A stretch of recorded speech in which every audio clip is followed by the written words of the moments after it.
quick recap of what we learned in the previous video. We learned about the physical properties of metals. Metals are lustrous, metals are malleable, they are ductile, metals are hard in nature. So now let us learn about some more properties of metals.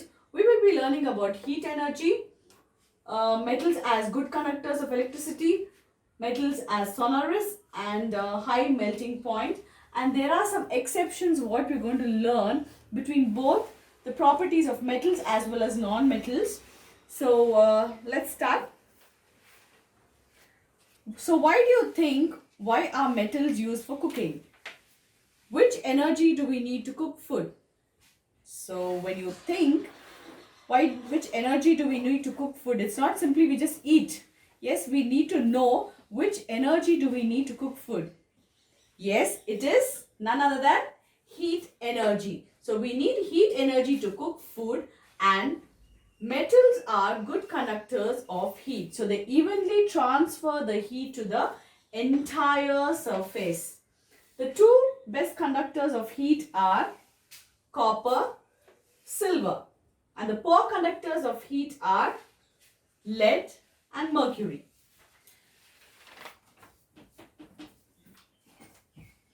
So after heat energy, the next property we move on to good conductors of electricity. So to understand this, we can see the example given here, electric wires. So they are also made up of metals which are good conductors of electricity.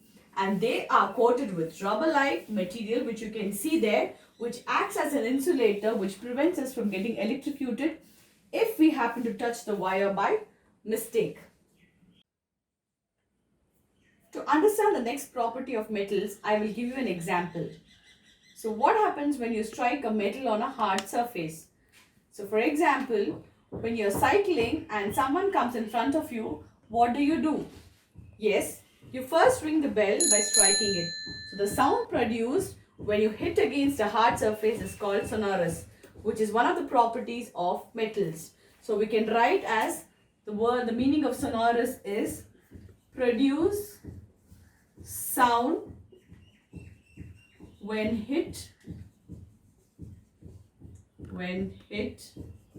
against a hard surface. Hit against a hard surface. So after sonorous, okay, so then we just move on to the characteristics.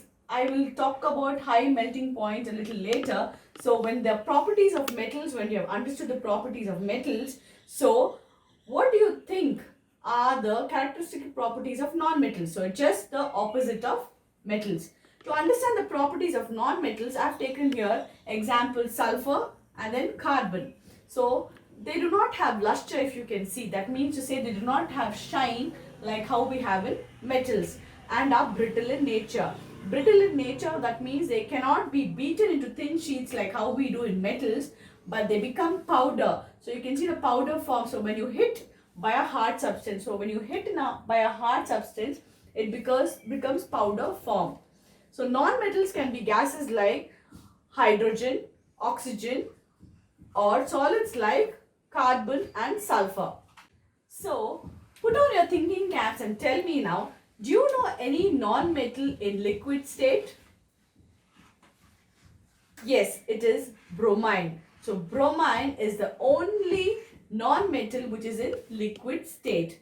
Okay, and this makes it easy to differentiate between metals and non-metals based on their physical properties. So there are some exceptions. So I forgot to tell you one more thing. Example of mercury. Okay, so mercury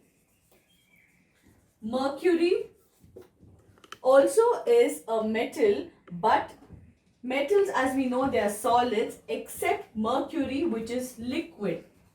So it's liquid at room temperature. So there are some non-metals which are solids or gases except bromine. So bromine, which is also a liquid at room temperature. So this is metal and non-metal. So I spoke to you about exceptions. Exception means we understand that metals are solid in nature. Yes, except mercury and bromine. We know that non-metals are both solids or gases except the liquid bromine, which is in room temperature. Next, we're going to talk about high melting point in metals. So metals need large amount of heat. Large amount of heat is needed in metals to melt, which is called the high melting point. So most metals require large amount of heat, and there are some metals which melt when we keep them in our palm. So can you name them? Yes, it is none other than gallium. So gallium is the one and cesium is another one, because of their when you hold it in your palm, it melts because of their very low melting point. And when you look into another exception, so iodine, as I mentioned earlier, okay, as a non-metal, which is a non-metal and has shine or luster, which is the property of metal. That means to say iodine, okay, iodine is one of the non-metal which does not have shine, but still it is the property of metal. So I think you might be a little confused because of some exceptions we discussed based on the physical properties. In the next video, I will be explaining about the chemical properties which help you to understand the exceptions better.